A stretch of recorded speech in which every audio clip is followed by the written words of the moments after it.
Hi ಎಲ್ಲರಿಗೂ ನಮಸ್ಕಾರ. ನಾನು ನಿಮ್ಮ ಶೋಭಾ. ನಾವು ಇವತ್ತು ಎಲ್ಲಿಗೆ ಹೊಂಟಿದ್ದೀವಿ ಅಂದರೆ ಹೂವಿನ ಗಿಡ ಇರಲಿಲ್ಲ ಮನೆಯಲ್ಲಿ, ಒಂದು ಹೂವಿನ ಗಿಡ ತೊಗೊಂಡು ಬಂದ್ರೆ ಆಯ್ತು ಅಂತೇಳಿ ಹೊಂಟಿವೆ. ಬಿಟ್ವೆ ನೋಡ್ರಿ ಬಾಜರ್ಗೆ.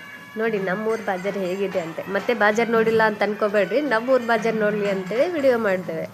ಹೇಗಿದೆ ನಮ್ಮೂರು ಬಾಜರ್ ಕಮೆಂಟ್ ಮಾಡಿದ್ರು. ಒಂದೇ ಕಡೆ ಸಿಕ್ತು. ಹುಡುಕಿ ಆಡ್ಕೊಂಡು ಹೂವಿನ ಗಿಡದ ಹತ್ರ ಬಂದ್ವಿ. ಹೂವಿನ ಗಿಡ ನೋಡಿದ್ರೆ ತುಂಬ ಜಾಸ್ತಿನೇ ಇದೆ. ಯಾವ್ದು ತಗೊಳ್ಳಿ ಯಾವ್ದು ಬಿಡಿ. ನೈಟ್ ಬೇರೆ ಆಗಿತ್ತು, ಯಾವುದು ಸರಿಯಾಗಿ ಕಾಣಿಸ್ತಾ ಇರಲಿಲ್ಲ ಯಾವ ಗಿಡ ತಗೋಬೇಕು ಅಂತೇಳಿ. ನಮ್ಮ ಯಜಮಾನ್ರು ಅದನ್ನು ಟಾರ್ಚ್ ಹಾಕಿ ಯಾವ ಗಿಡ ಚೆನ್ನಾಗಿದೆ ಯಾವ ಗಿಡ ಚೆನ್ನಾಗಿಲ್ಲ ಅಂತೇಳಿ ನೋಡ್ತಾ ಇದ್ರು. ನೋಡ್ತಾ ಹಾಗೇ ಯಾವ್ದು ತಗೊಳ್ಳಿ ಯಾವ್ದು ಬಿಡಲಿ ಅಂತೇಳಿ ನೈಟ್ ಹೊತ್ತಲ್ಲಿ ಹಾಗೆ ನೋಡ್ಕೊತಾ ಇದ್ವಿ.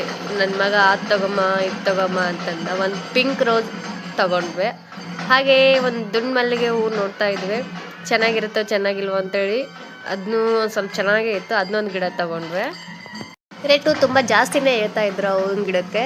ನೋಡಿ ಅಂತೇಳಿ ಕಮ್ಮಿ ಮಾಡಿಕೊಂಡು ಫೈನಲ್ಲಿ 3 ಗಿಡ ತಗೊಂಡ್ವಿ.